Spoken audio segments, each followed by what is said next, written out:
네, 성경 찾아보시겠습니다. 성경 요한복음 6장 요한복음 6장 1절에서 14절까지 말씀입니다. 요한복음 6장 1절에서 14절까지 말씀입니다. 읽어봅니다. 이 일들 후에 예수님께서 갈릴리 바다 곧 디베리아 바다 건너편으로 가심에 큰 무리가 주님을 따르니 이는 그들이 주님께서 병자들에게 행하신 그분의 기적들을 보았기 때문이라. 예수님께서 산으로 올라가심에 쉬어 제자들과 함께 거기에 앉으시니라. 유대인들의 명절인 유월절이 가까웠더라. 예수님께서 눈을 들어 큰 무리가 자신에게 오는 것을 보시고 빌립에게 말씀하시기를 우리가 어디서 이 사람들이 먹을 빵을 사겠느냐 하시니 주님께서 이렇게 말씀하시면 그를 시험하려 하시며 하실 일을 친히 알고 계심이라. 빌립이 주님께 대답하기를 각 사람이 조금씩 먹는다 해도 200데나리온 어치의 빵으로도 부족하리이다 하니 주님의 제자들 중 하나인 시몬 베드로의 형제 안드레가 주님께 말씀드리기를 여기 보리빵 5개와 작은 물고기 2마리 가진 한 소년이 있나이다. 그러나 이렇게 많은 사람들에게 이것들이 무슨 소용이 되겠나이까 하며 예수님께서 말씀하시기를 이 사람들을 앉게 하라 하시니 지금 그곳에는 많은 잔디가 많이 사람들에게 많이 있어 사람들이 앉으니 그 수가 5,000명쯤 되니라. 예수님께서 그 빵들을 들고 감사를 드리신 후에 제자들에게 나눠주시니 이에 제자들이 앉아 있는 사람들에게 나눠주고 또 물고기도 그와 같이 그들을 원하는 대로 나눠주니라. 그들이 배부른 후에 주님께서 제자들에게 말씀하시기를 남은 조각들을 거두어 잃어버리는 것이 없게 하라 하시니 그들이 함께 거두어 들이매 보리빵 5개로 충분히 먹고도 그들에게 남은 조각들이 12바구니에 가득 차니라. 그때 예수님께서 행하신 그 기적을 본 사람들이 말하기를 이분은 참으로 세상으로 오셔야 할 그 선지자라 하니라. 같이 기도하시겠습니다. 살아임하신 하나님 아버지, 지금까지 우리에게 주님의 말씀을 계속 새겨서 또 마음에 기록하게 하셨지만 오늘 이 말씀을 더욱 우리에게 주시면 더욱 마음속에 깊이 새겨서 주님의 모든 일이 사실이요 또 그것이 우리 마음에 확실하게 새겨지기를 바라서 오늘 우리 교회에 이 말씀을 주신 줄 압니다. 이 말씀을 우리가 다시 한번 되새김하고 마음속에서 확실한 인을 쳐서 우리의 신앙이 더욱 앞으로 걸어나가는 그러한 우리가 되도록 주님께서 오늘 인도하여 주옵소서. 이 한 시간 온전히 주님만 드러나시고 사람의 소리는 주로 죽어지게 하옵소서. 우리를 구원하신 우리 구세주 예수 그리스도의 이름으로 하나님 아버지께 기도 올렸사옵나이다. 아멘.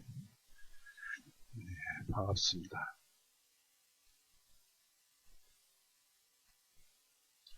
네, 오병이어라고 하죠. 요한복음 6장은. 그래서 이 말씀은 모르는 사람이 없습니다.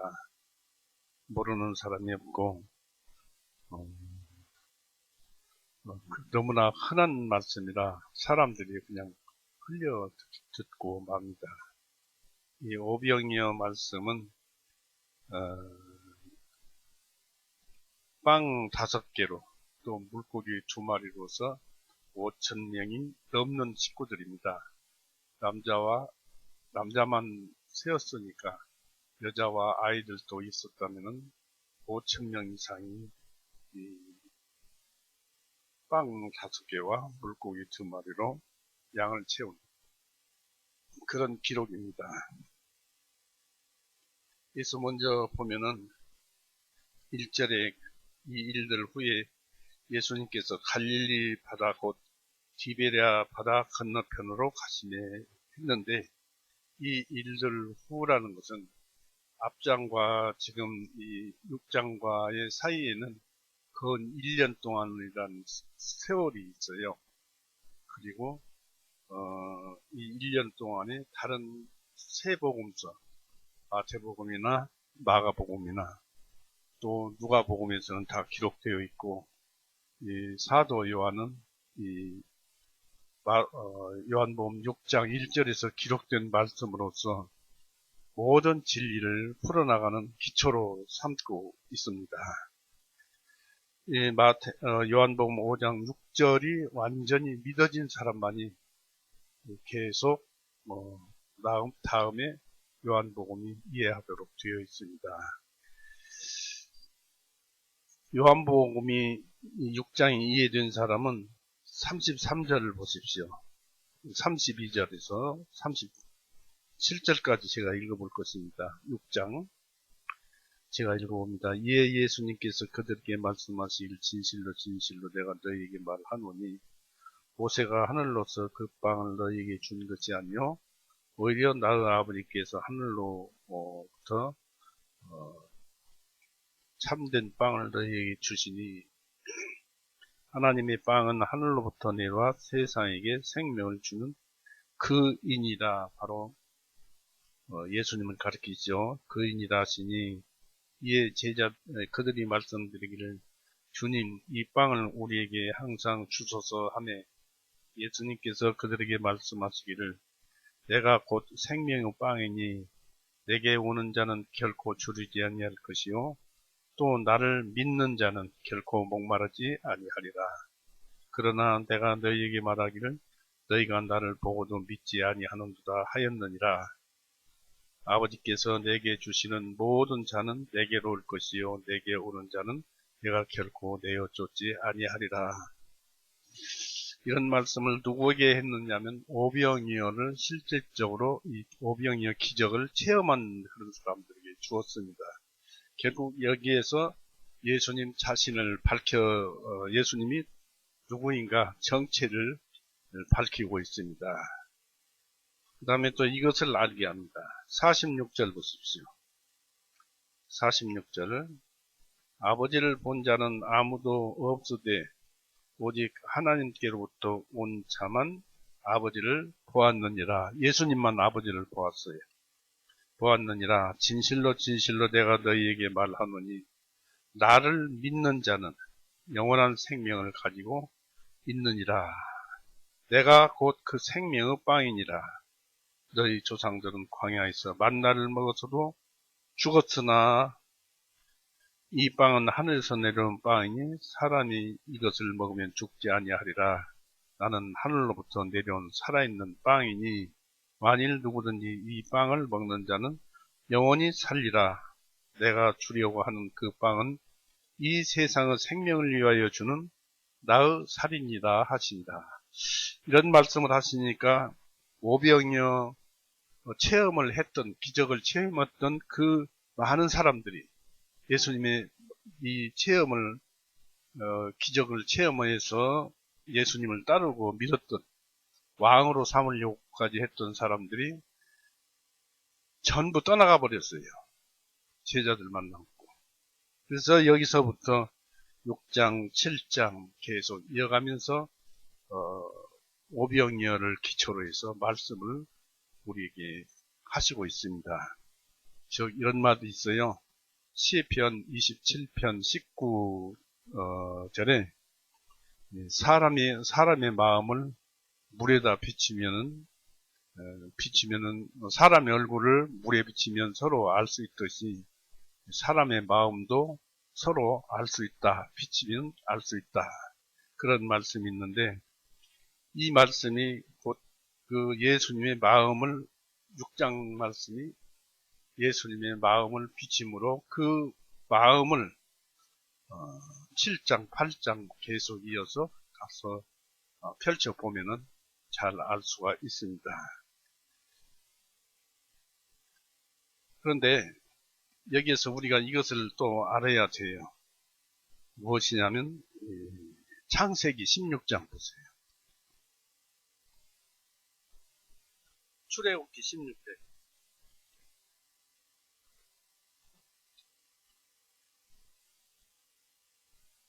출애굽기 16장에 보면은 예수님의 이 기적처럼 하나님께서도 기적을 내려주신 일이 사건이 있습니다.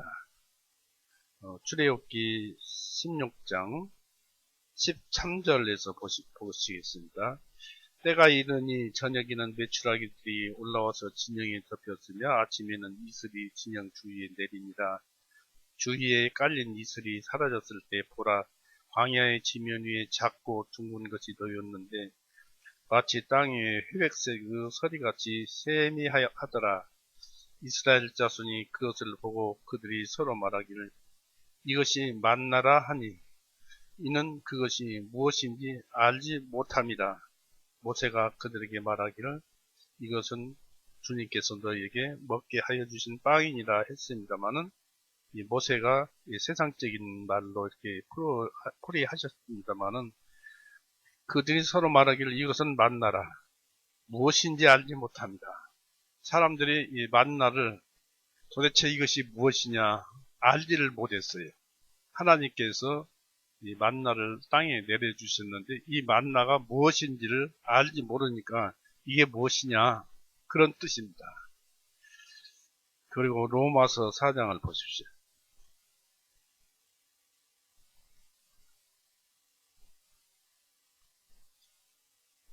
로마서 4장. 그런즉 육신에 관하여 우리가 우리 조상 아브라 1절에 그런즉 육신에 관하여 우리가 우리 조상 아브라함이 무엇을 얻었다 말하리요. 이는 만일 아브라함이 행위들로 말미암아 의롭다 하심을 얻었다면 그것에 대하여 자랑할 것이 있을 것이나 하나님 앞에서는 없기 때문이라. 이는 성경 기록들이 무엇을 말씀하시느냐. 아브라함이 하나님을 믿었더니 이것을 그에게 의로 여기셨느니라 하시느니라. 성경 기록이 무엇을 말씀하시느냐. 이 만나가 무엇을 말씀하시느냐와 마찬가지의 뜻입니다. 성경 기록이 무엇을 말씀하시느냐. 바로 죄사함, 구원 이런 얘기를 말씀하고 있죠. 아브라함이 하나님을 믿었더니 이것을 그에게 의로 여기셨느니라 하시니라. 이제 일하는 자에게 그 보수를 은혜로 여기지 아니하고 빚으로 여기거니와 오직 행함이 없어도 오히려 경건치 아니한 자들을 의롭다 하시는 그분을 믿는 자에게는 그의 믿음을 의로 여기시느니라 했습니다. 성경 말씀은 믿음, 바로 구원을 받아야 의롭게 되는데 구원은 어디서부터 나옵니까? 죄로부터 죄사함으로부터 인한 것이고 또 그것은 성경 말씀을 읽고 마음으로 믿어서 의에 이르고 입으로 시인하여 구원에 이른다는 로마서 말씀대로 믿어야 이렇게 되는 것인데 여기서 보시다시피 이 만나가 이것이 무엇이냐? 바로 성경 말씀이다 이것입니다. 성경 말씀이 무엇을 말씀하느냐? 이 보십시오. 다시 한번 제가 읽어보겠습니다. 3절에 이는 성경 말씀이 무엇을 말씀하시느냐. 즉 만나라는 그 자체가 말씀이라는 것입니다. 그리고 오병이어 6장 바로 1절에서 14절까지의 그 말씀은 무엇을 말씀하시느냐면 말씀을 의미한다 이것입니다. 바로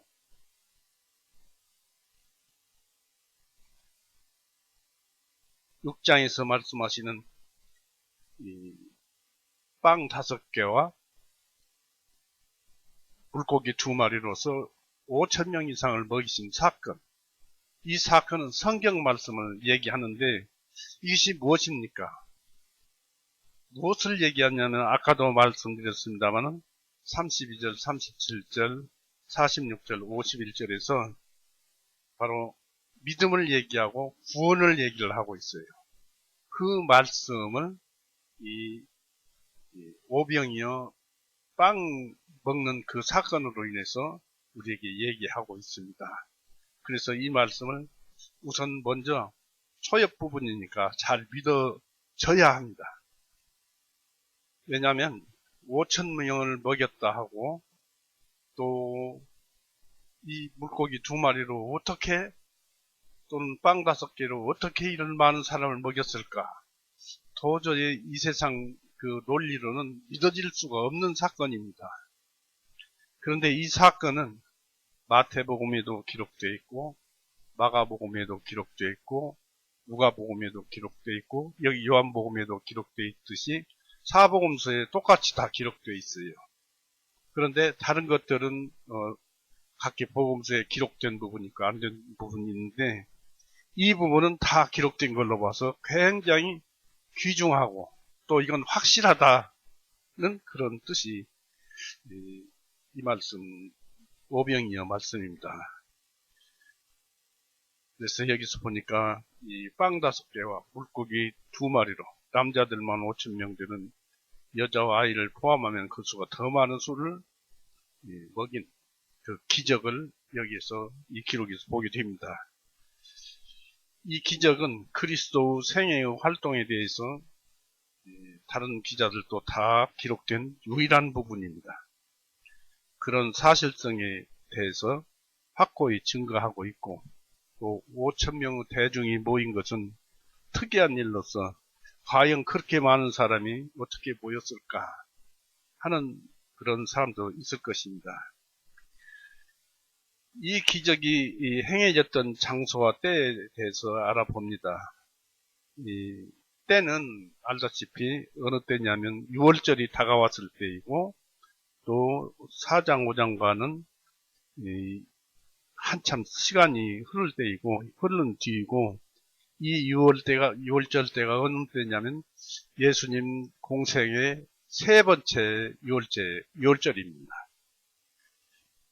예수님이 계셨던 것은 갈릴리 바다, 곧 티베리아 바다 건너편 타부가 지방에서 있었던 일이고 타부가를 중심으로 오른쪽으로는 가버나움, 왼쪽 아래에는 게네사렛이 있습니다. 그 밑으로는 티베리아 항구가 있죠. 티베리아 호수라고도 하죠. 낮부터 저녁 때까지 타부가에서 예수님은 설교를 하셨습니다. 이때는 예수님 공생애 중 세 번째 6월절이 가까웠을 때라고 성경에 기록되어 있죠. 4절에 보면은 유대인들의 명절인 6월절이 가까웠더라라고 4절에 기록되어 있습니다. 이 절기가 5,000명 이상이 모인 이유가 됩니다. 이스라엘은 당시 모세의 율법에 따라서 1년에 7차례 하나님께 보이라는 그 율법에 따라서 봄철에 4차례 절기에 모이고 가을철에 3차례 절기에 모입니다. 예루살렘에 모이라고 말씀을 하셨고 그 기록은 레위기 23장을 보십시다.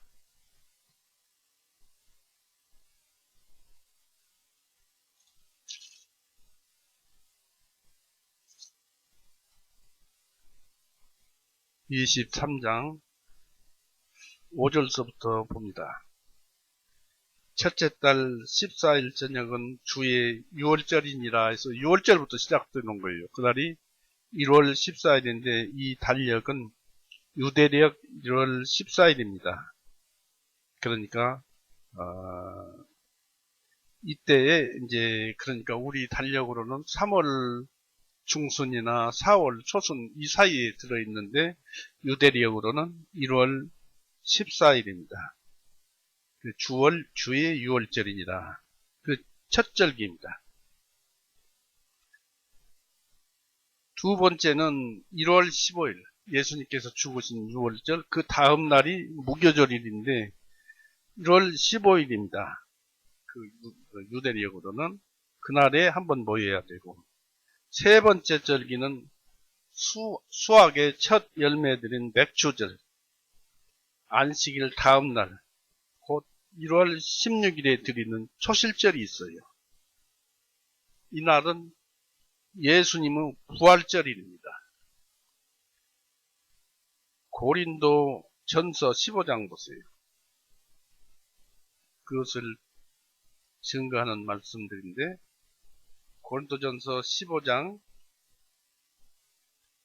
20절.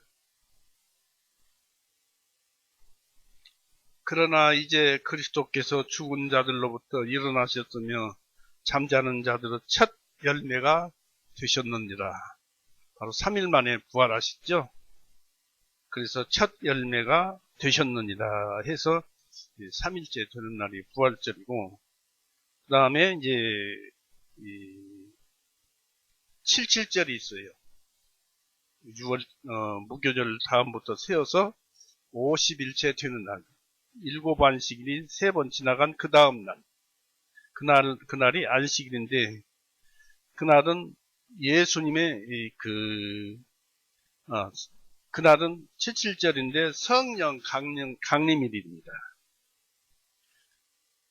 오순절인데 레위기 23장 15, 16절에 나옵니다. 이렇게 봄철에 4개의 절기가 있고, 가을철에는 7월 1일에 나팔절이 있어요.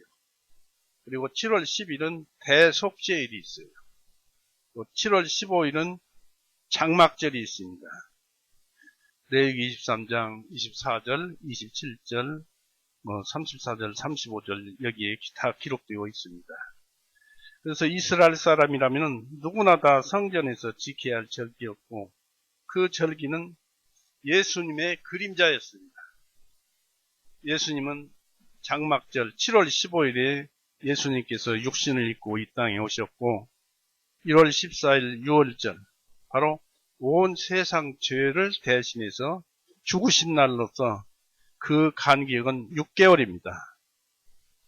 자, 본문으로 돌아가서 유대인들의 봄철 4절기를 지키려고 모이려고 타국에서 살거나 예루살렘 외곽에서 살거나 인근 성읍에서 살거나 전부 유월절에 그 예루살렘 성전 주변으로 모여서 준비를 하던 사람들이 예수님의 병고침과 가르침을 듣고서 스스로 티베리아 지방으로 모이기 시작을 했습니다. 누가복음 찾아볼까요? 누가복음 9장.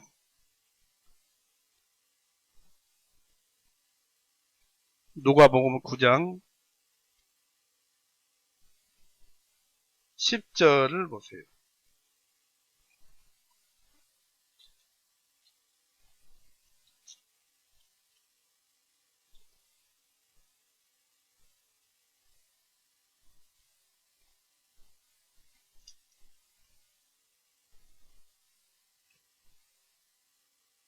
그때 사도들이 돌아와서 자기들이 행한 일들을 제자들이 이제 예수님께서 제자들을 둘씩 전도를 보냈었죠. 그런 다음에 돌아와서 자기들이 행한 일들을 모두 주님께 말씀드리니 주님께서 그들을 데리고 곁길로 은밀히 벳세다라 불리는 성읍의 조용한 곳으로 들어가시니라. 사람들이 그것을 알고 주님을 따라가니 주님께서 그들을 맞이하셔서 하나님의 왕국에 대하여 그들에게 말씀하시고 병고침을 받아야 할 사람을 고쳐주시리라. 날이 저물기 시작하여 12 제자가 와서 주님께 말씀드리기를 우리를 보내어 마을과 근방 지역으로 들어가서 유숙도 하며 음식도 얻게 하소서. 이는 우리가 있는 이곳은 한적한 곳이기 때문이다 하니, 바로 이제 이때부터 그 타브가 지방에서 사람들이 모여서 있는데 14절 보십시오. 이런 남자들이 약 5,000명이나 되기 때문이라 주님께서 제자들에게 말씀하시기를 해서 오병이어가 여기서도 나옵니다. 그 다음에 이제 마가복음 6장을 보십시오.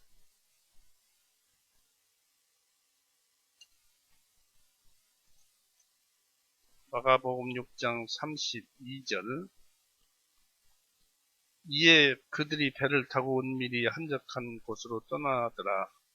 사람들이 그들이 떠나는 것을 보고 많은 사람이 주님을 알아보고 다른 성읍에서 나와 각 성읍에서 5천 명이나 되는 사람들이 이 성읍 저 성읍에서 전부 모여드는 거예요. 성읍에서 나와 그곳으로 달려 그들을 앞질러 가서 함께 주님께 몰려 나오니라. 예수님께서 나오셔서 많은 사람들을 보시고 불쌍히 여기시고 이는 그들이 목자 없는 양과 같았기 때문이라 하고 그렇게 쭉 말씀이 이어진 다음에 이 먹을 것을 줘야겠는데 먹을 것이 없으니까 예수님께서 이렇게 말씀하십니다. 37절에 주님께서 그들에게 대답하여 말씀하시기를 너희가 그들에게 먹을 것을 주어라 하시니 그들이 주님께 말씀드리고 우리가 가서 200데나리온어치의 빵을 사서 그들에게 주어 먹게 하리까 하며 주님께서 그들에게 말씀하시기를 너희가 빵을 몇 개나 가졌느냐 가서 알아보라 하시니 그들이 알아보고 말씀드리기를 빵 5개와 물고기 2마리가 있나이다. 그것도 소년의 것입니다. 여기에서 마가복음에서 나왔다는 것이 나왔고 마태복음을 보십시오. 마태복음 14장 13절 보세요. 예수님께서 그 말을 들으시고 배를 타고 그곳을 떠나 따로 한적한 곳으로 가시니 백성이 이 소식을 듣고 성읍들에서 나와 걸어서 주님을 따라오니 예수님께서 나오셔서 큰 무리를 보시고 그들을 불쌍히 여시고 그들의 병을 고쳐주시니라. 저녁이 되었을 때 이제 그분의 제자들이 주님께 와서 말씀드리기를 이곳은 한적한 곳이며 시간도 이미 지났사오니 저녁 때가 지났어요. 무리를 보내어 마을로 들어가 그들 스스로 음식을 사 먹게 하소서. 5,000명 이상 되는 사람들을 그들이 마을로 들어가서 사 먹게 하소서 하고 제자들이 예수님께 간합니다. 그러니까 예수님께서 너희들이 먹을 것을 주라고 했습니다. 그리고 이제 특히 마태복음에서는 성읍들에서 백성들이 예수님께 모였다. 즉 절기를 지키려고 모인 사람들이 병고침과 말씀을 듣고자 예수님께 모였습니다. 이로써 5,000명이 모였다는 것이 사실임이 증명이 됩니다. 이곳저곳에서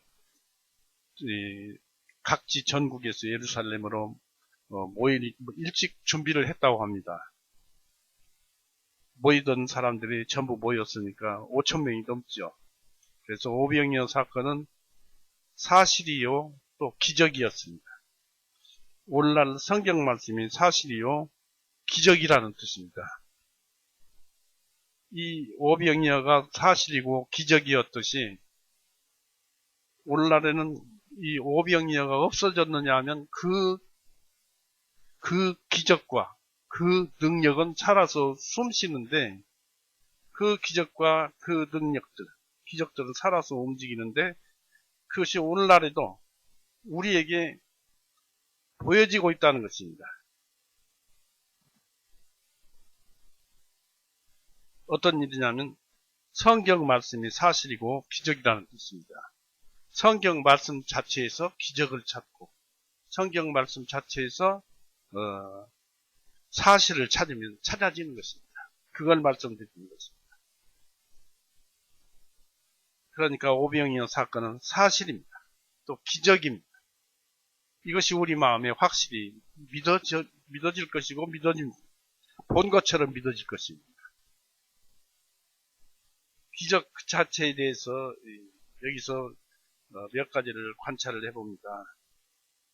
5절에 보니까 요한복음 6장 5절에 보니까 예수님께서 눈을 들어 큰 무리가 자신에게 오는 것을 보시고 빌립에게 말씀하시기를 우리가 어디서 이 사람들이 먹을 빵을 사겠느냐 하시니 그랬습니다. 그리고 저녁 때가 넘었으므로 군중들로 먹을 것을 예수님은 생각하셨습니다. 그리고 빌립을 지정해서 우리가 어디서 이 많은 사람들은 먹을 빵을 사겠느냐고 물었습니다. 빌립의 고향이 베세다였는데 베세다는 가버나움 오른쪽에 가 있습니다. 타브가 근처였기 때문에 가장 손쉽게 먹을 것을 제공하는 것을 도울 수 있는 사람이 빌립이었기 때문에 빌립에게 물었던 것입니다. 예수님은 우리가 어디서 이 사람들이 먹을 빵을 사겠느냐 하신 것입니다. 예수님은 군중 모두가 당신과 함께 음식을 먹어야 하는 것을 당연한 일로 생각을 했습니다. 어떤 자들은 자신들이 병고침을 받고 가르침을 받았으니 이제는 보답할 차례라고 생각할 것입니다. 병고침 받고 가르침을 받았습니다. 그런데 그들 중 어떤 자들은 부자였을 것입니다. 그러니까 예수님의 일행은 가난했기 때문에 그들이 돈을 낼 수도 있었을 것입니다. 그러나 예수님은 그들에게 먹을 것을 주려고 하셨습니다.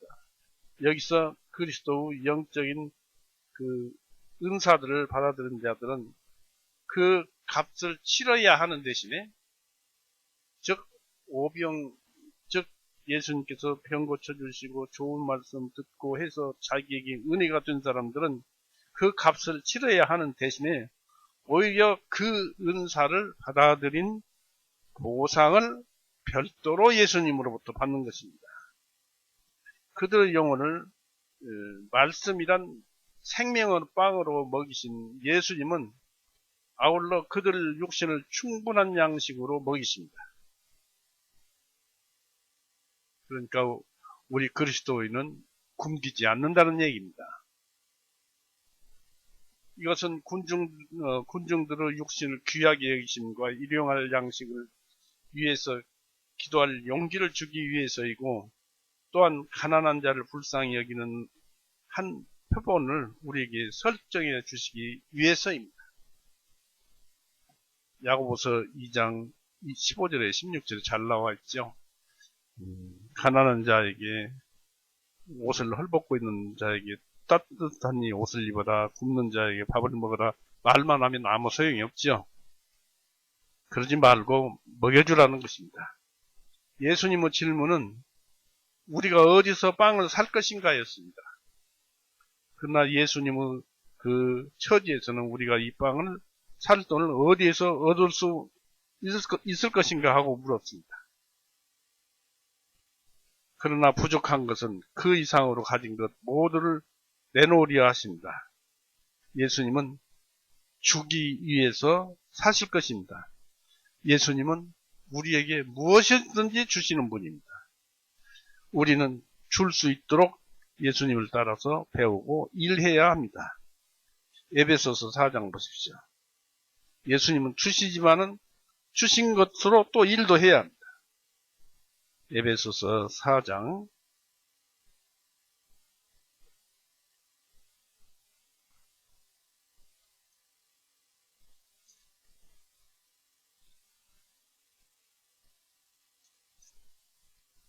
4장 28절에 도둑질한 자는 더 이상 도둑질하지 말고 오히려 힘써 일하라. 자기의 손으로 선한 일을 하여 필요로 하는 자들에게 거저주라 했습니다. 이게 바로 우리 그리스도인들이 행할 일입니다. 우리들도 그리스도인들이지만 도둑질을 많이 해요. 거짓말하고 속이고 그런 일을 많이 합니다. 그런 것을 말고 순수원히 자기의 노력으로 인해서 이 주변의 사람들을 도와주자 그런 얘기죠. 이런 질문을 하신 의도는 빌립의 믿음을 시험해보기 위한 것뿐이었습니다. 왜냐하면 예수님은 자신이 하려 했던 것을 알고 계셨기 때문입니다. 예수님은 왜 그렇게 빌립에게 물어봤냐면 자기가 할 것을 미리 말씀하신 거예요. 6절 보시죠. 6장 6절 주님께서 이렇게 말씀하시면 그를 시험하려 하시며 하실 일을 친히 알고 계십니다 했습니다. 예수님은 어쩔 줄 몰라 의논하고 있는 것이 아닙니다. 예수님은 너무나도 잘 아십니다. 사도행전 15장 보십시오. 15장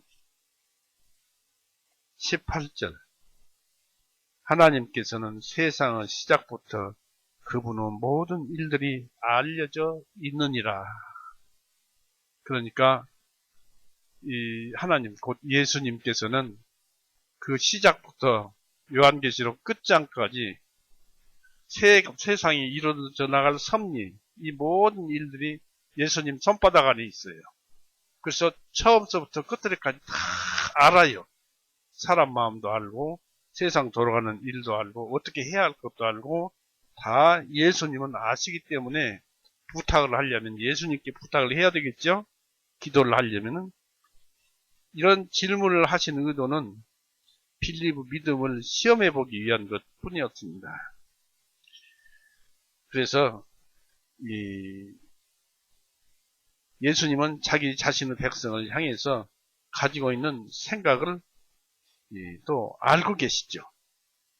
시험하기 위해서 알고 있는데 뭐하러 또 물어봅니까? 시험하기 위해서예요. 에레미야 29장 보십시오.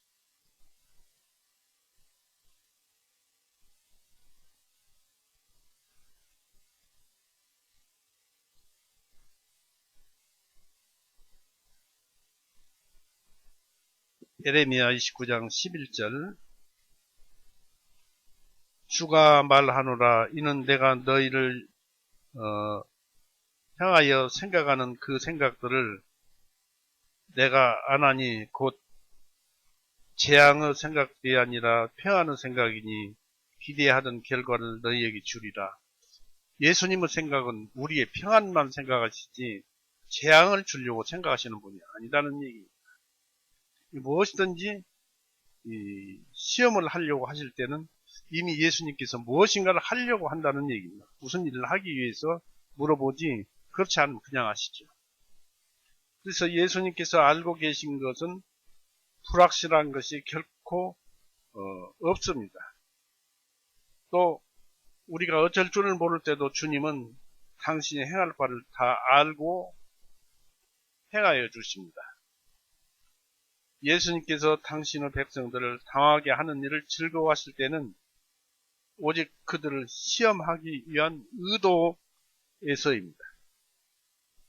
그 질문은 빌립이 주님 만일 주님께서 원하신다면 당신의 권능으로 이 오병이어 이 일들을 행하실 수 있고 우리는 빵을 살 필요가 없습니다 라고 말하려 했는지를 그런 것을 알기 위해서 시험하기 위해서 그런 질문을 하셨습니다. 왜냐하면 예수님을 그동안에 봐왔기 때문에 그렇습니다. 그동안에 기적이 많지요. 주님의 질문에 대한 그 빌립의 대답은 오히려 200데나리온어치의 빵으로도 부족하리다. 200데나리온이라는 것은 그 당시 하루 품삯이 한 데나리온이었으니까 노동자의 하루 품삯이 한 데나리온이었으니까 200데나리온이었으면 200일 노동 품삯입니다. 그것으로도 이 사람들을 다 못 먹일 것입니다.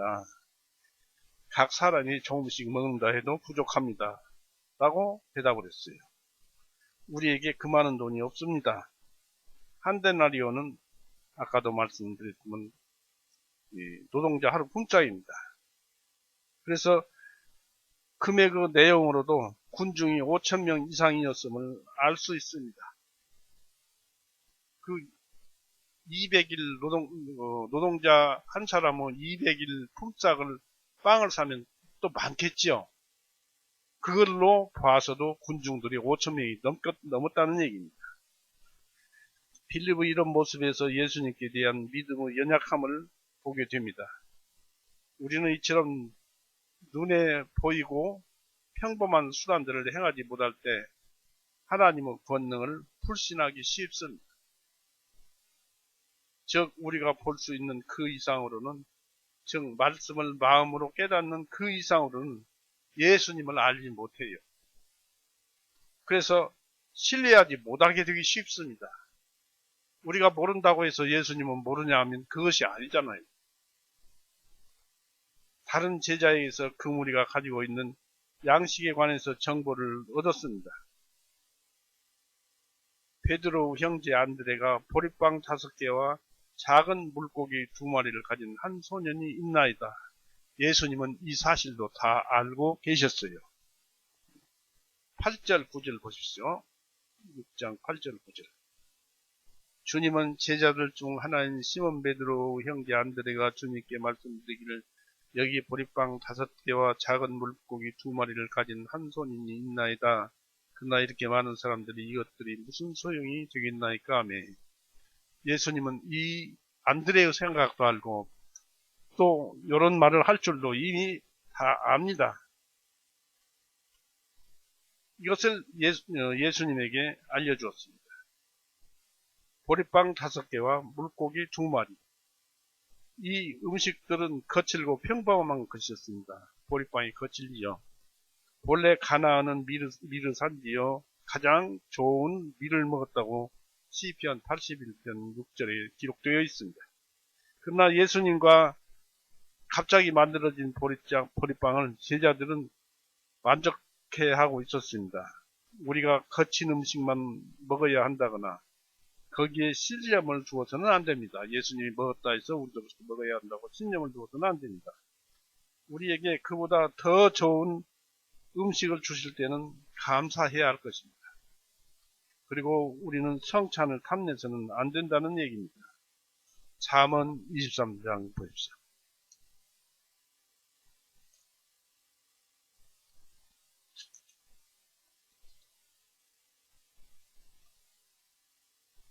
잠언 23장 3절에 그의 맛있는 것들을 탐내지 말라 이는 그것들이 속이는 음식이기 때문이라 했습니다.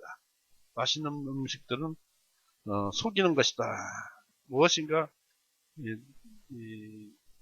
맛있는 것은 그런 것이다는 얘기입니다. 우리는 어떤 음식이 주어지더라도 만족하고 감사하며 그 음식에 순종해야 합니다. 보리빵은 예수님이 드셨던 빵이고 우리가 받기에는 오히려 감당 못할 만한 그런 빵입니다. 우리는 예수님께서 어떻게 양식을 나눠주시는가를 기억하면서 가난한 자의 초라한 음식을 가볍게 여기지 말고 멸시하지 말아야 할 것입니다. 그 음식은 그나마 적은 양이었습니다. 빵은 5덩이, 작은 물고기 2뿐이었습니다. 구약의 엘리사는 보리빵 20개로 100명을 먹였다는 기록이 있습니다. 열왕기하 4장 보십시오.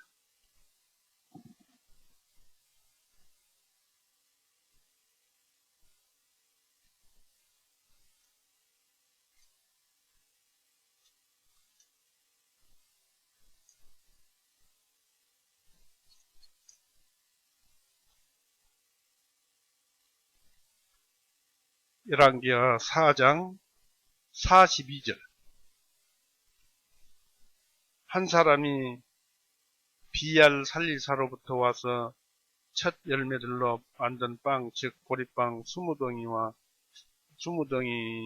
자루에 가득 담은 옥수 알을 하나님의 사람들에게 가져오므로 엘리사가 말하기를 사람들에게 주어 먹게 하라 하니 그의 사원이 말하기를 어떻게 제가 이것을 100명 앞에 차려놓겠나이까 하며 엘리사가 다시 말하기를 사람들에게 주어 그들로 하여금 먹게 하라.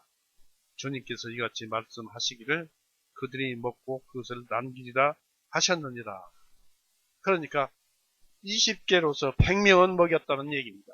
그러니까 안드레는 그것을 알았을 것이다 이것입니다. 알았으니까 어떻게 빵 5병이어를 가지고 많은 5천 명이나 넘는 수를 어떻게 먹이겠느냐고 안드레는 예수님께 물었던 것이죠. 그런데 그런 사람보다도 그건 사람이잖아요. 예수님은 하나님이시고 말씀이시고 더 크신 예수님은 어떻게 하셨을까요? 그렇게 안드레는 그 음식이 불어나는 데까지는 사람들이 이 음식을 먹어야 한다고 생각은 하고 있었습니다. 그러나 안드레처럼 우리는 두려워할 필요가 없습니다. 믿는 자는 두려워할 필요가 없어요. 예수님을 믿는다. 말씀을 믿는 자는 세상 일을 두려워할 필요가 없어요. 두려워하는 자들은 혼자 살려고 하니까 두려워하는 거예요. 예수님과 같이 살고 예수님과 동행하면서 살면은 두려울 것이 하나도 없어요. 혼자 생각하고 혼자 살려고 하니까 두려운 것입니다. 이 예수님께서 풍족하게 주실 것이기 때문에 두려워할 것이 없습니다.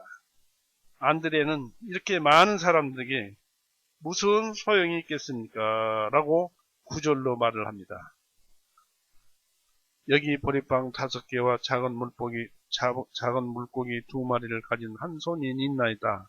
그러나 이렇게 많은 사람들에게 이것들이 무슨 소용이 되겠나이까 하며 빵 20덩이로 100명 정도 먹었는데 보리빵 5개하고 보리빵 5개로 어떻게 5,000명을 먹이겠습니까? 이런 말씀입니다.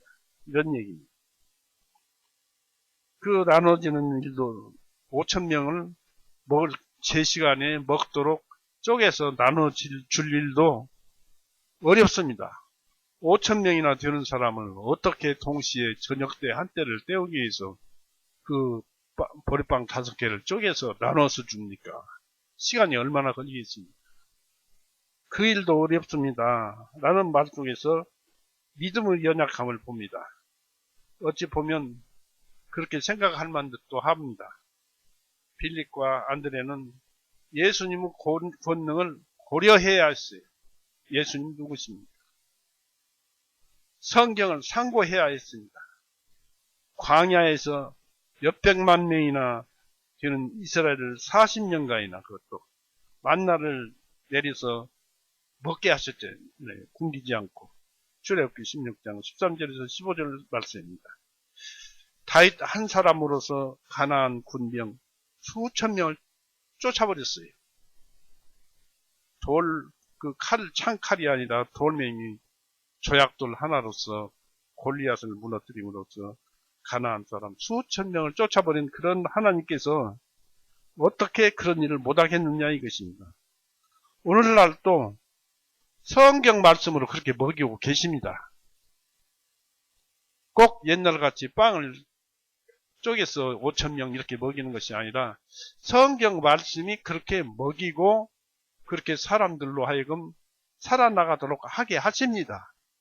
우리가 그 성경 말씀을 깨닫지 못하니까 그게 도대체 어떻게 되는 것인지 믿지 못하니까 그렇게 되는 것입니다. 성경 말씀을 믿고 이해하셔야 됩니다. 아니 이해하지 말라고 해도 이해가 됩니다. 예수님은 군중들을 50명씩 앉히도록 제자들에게 지시를 하셨습니다. 누가복음 9장 14절에 보면은 군중들을 50명씩 앉혀라. 또 어떤 곳에서는 100명씩 50명씩 앉혀라 하는 그런 말씀이 있습니다. 비록 그들 앞에 내놓을 것이 현재 없었지만 그것을 염려하지 말라 하십니다.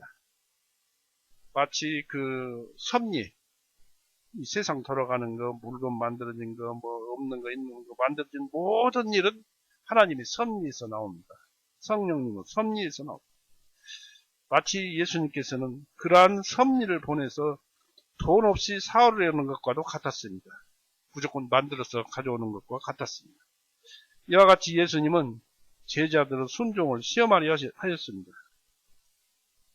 자, 그런데 이제 식당은 마련되었어요. 그들이 모였던 곳, 그들이 앉았던 곳, 그 풀밭이 식당이 되었습니다. 50명씩 앉았습니다. 그것에 모인 사람들은 남자만 5,000명이었습니다. 복음서 대연회를 대변해주는 커다란 잔치요. 연회장이었습니다.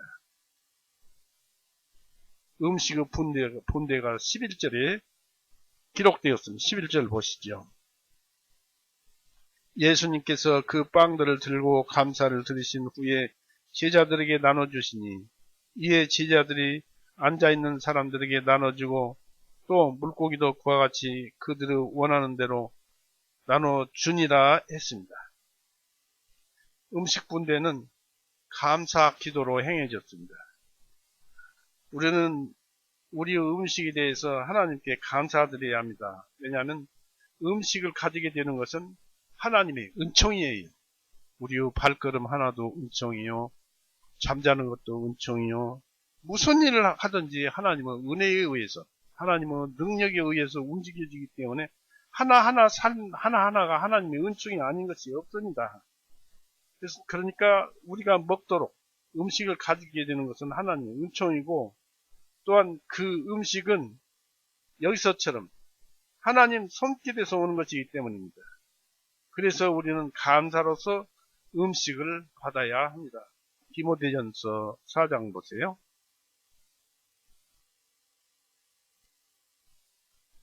디모데전서 4장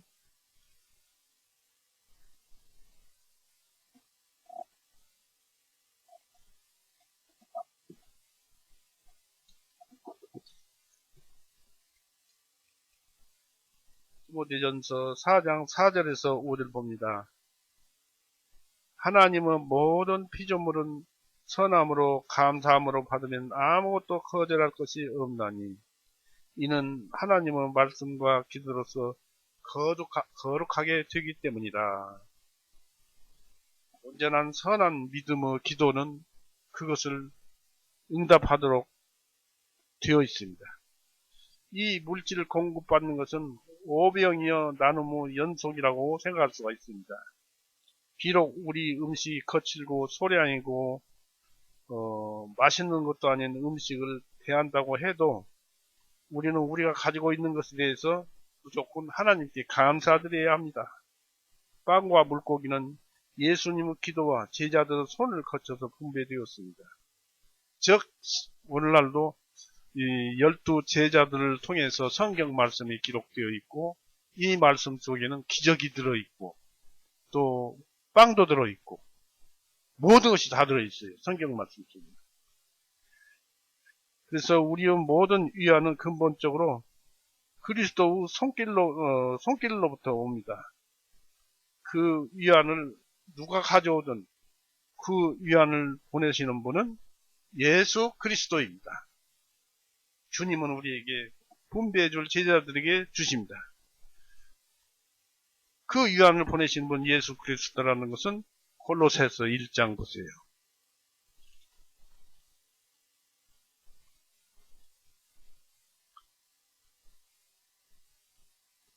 골로새서 1장 17절 보세요.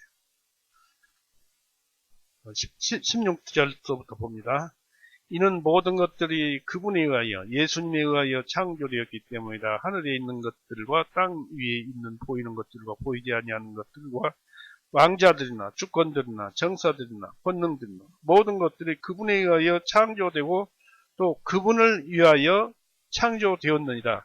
그분은 모든 것들보다 먼저 계시고 모든 것들은 그분에 의하여 존속하느니라. 예수님에 의해서 우리가 존재하고 우리가 살아나고 있는 거예요. 내가 내 뜻대로 사는 것이 아니고 예수님 의지에 의해서, 예수님 뜻에 의해서 우리가 살아나가고 있다. 이것입니다. 우리가 이것을 알아야 돼요. 그래서 주님은 이제 오병이어에서 예수님은 우리에게 분배해줄 제자들에게 주십니다. 그래서 우리에게 나눠주십니다. 주님을 따르는 자들에게 생명의 빵을 분배하는 데 있어서 즐거운 마음으로 제자들의 봉사를 이용하십니다. 제자들은 그리스도의 식탁, 시중꾼이요, 가정의 관리인들입니다. 분배는 모든 사람들에게 만족하게 행해졌습니다. 떼어서 주는 대로 바구리를 그 빵 5개를 떼어서 나눠주기만 하면 그냥 그 즉시 먹으니까 12명의 제자들이 나눠서 쭉 돌아가면서 빵을 떼서 나눠주니까 쉽게 또 떼서 주면은 그들이 떼서 먹으면서 또 불어났을 것이고요. 누굽니까? 누가 기름병을 따라서 붓고 오니까 빈 병에 전부 기름이 채워지는 것이 있죠. 그처럼 계속 부풀어 나서 먹었던 것입니다. 분배는 모든 사람들에게 만족하게 행해졌습니다. 각자가 조금씩 먹은 것이 아니고 모두가 배부르게 먹었습니다. 때가 지났을 때 배고파 먹은 이 식사는 기적이고 맛은 더욱 있었습니다. 아마 그들 중에는 이 기적을 모르는 자들이 없었을 것입니다. 그들은 맛있게 충분히 먹었습니다. 예수님 먹고 남은 부스러기를 모으도록 하였습니다. 그러면 여기에서 생각할 것이 있어요. 예수님의 먹는 음식은 무엇인가? 예수님은 5,000명이 먹는 그 자체가 예수님의 먹는 음식입니다. 이 남은 조각들을 거두어 잃어버리는 것이 없게 하라 하였습니다. 12절에.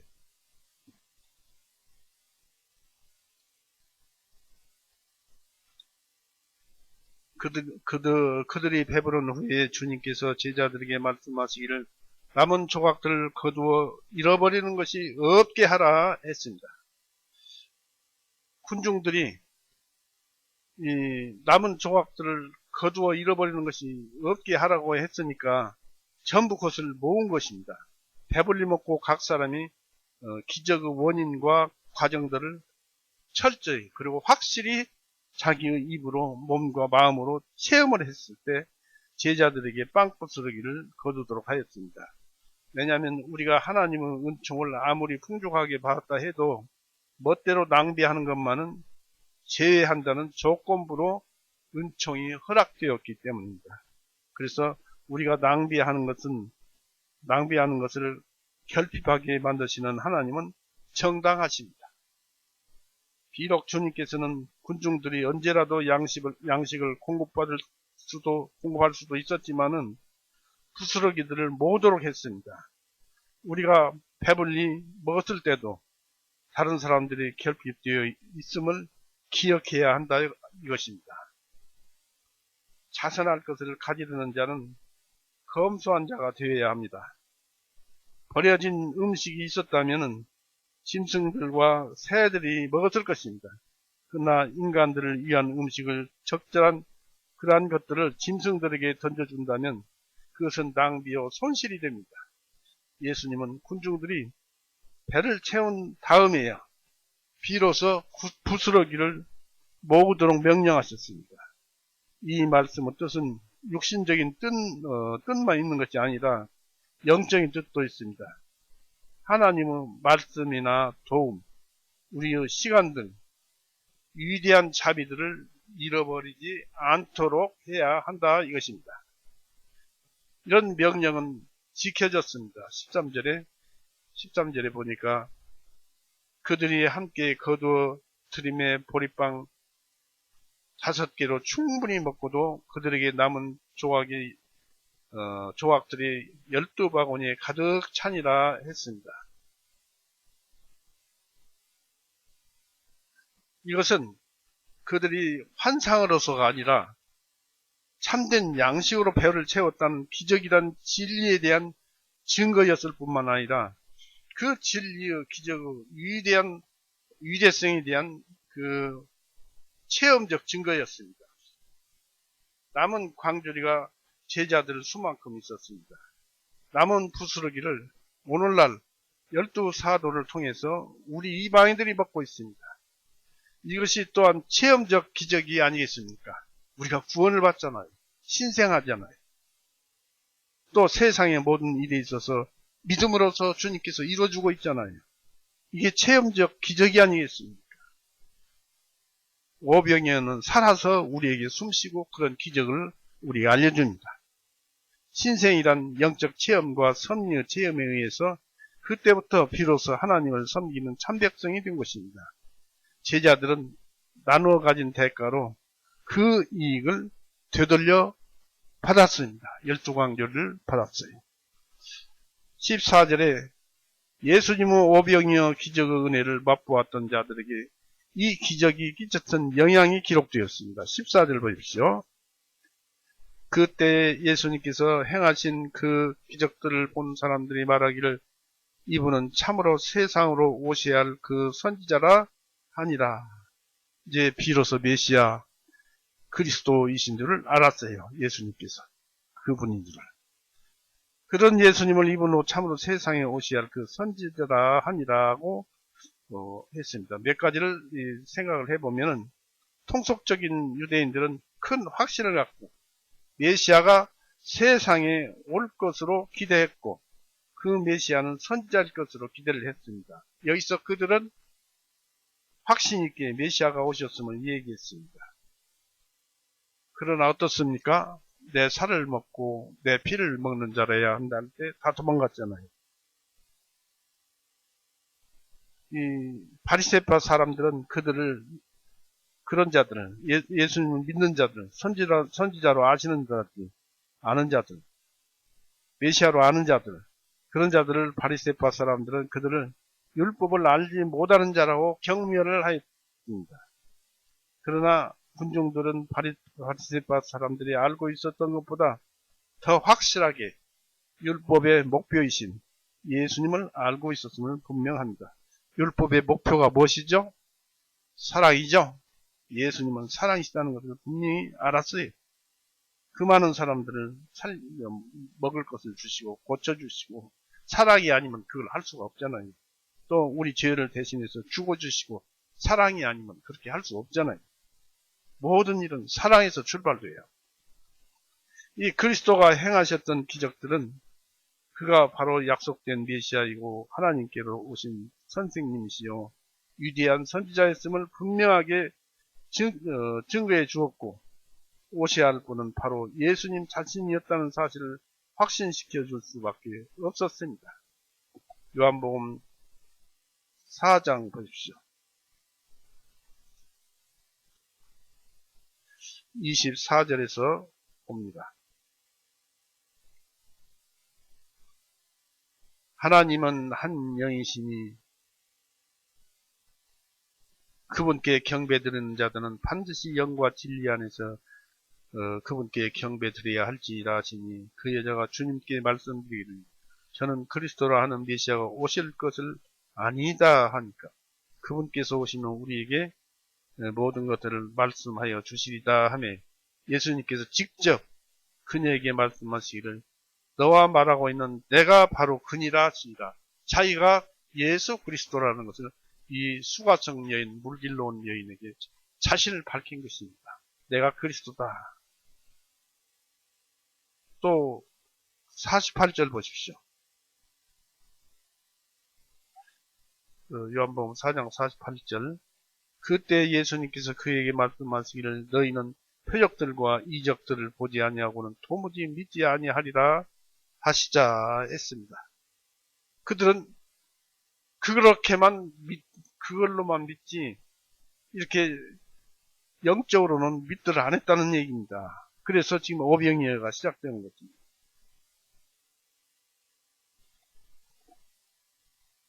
그러나 그들은 여전히 영으로서 이 기적들을 보고도 또 육신적으로 배를 불리고도 그런 기적들을 체험하고도 참 교훈을 받아들이지 않았습니다. 왜냐하면 그들이 그 교훈 안에 머물러 있지 않았기 때문입니다. 이게 기적이구나. 이게 참이구나. 이것을 이제 배웠어요. 이제 알았어요. 마음이 알았어요. 그럼 그 마음 안에 있어야 되는데 그걸 떠나서 있더라 이것입니다. 즉 타락하고 정결치 못한 영혼 속에는 타락된 모성과 변덕스러운 잡생각이 들어있기 때문에 군중들이 예수님을 참 선지자라는 사실을 알면서도 오히려 귀를 막는 일이 가능합니다. 자기 속에 자기가 아닌 악한 교묘한 생각을 우리는 때려붙여야 합니다.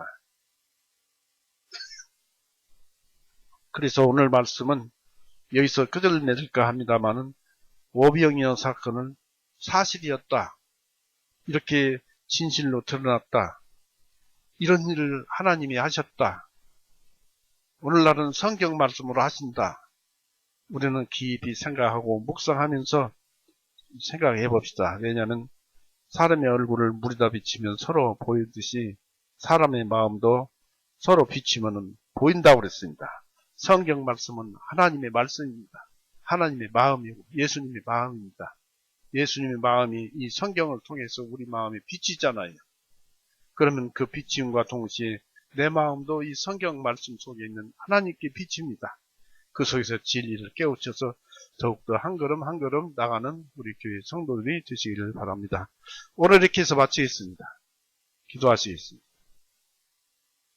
살아임하신 하나님 아버지, 오늘도 주님의 은혜 가운데서 오병이어 말씀으로 우리가 어떠한 사람이 되고 또 어떻게 앞으로 성경책을 보아가면서 앞날을 헤쳐나갈 것인가를 가르쳐 주셔서 감사합니다.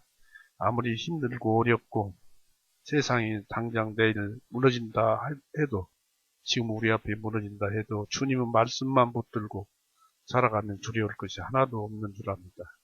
우리에게 굳건한 신앙과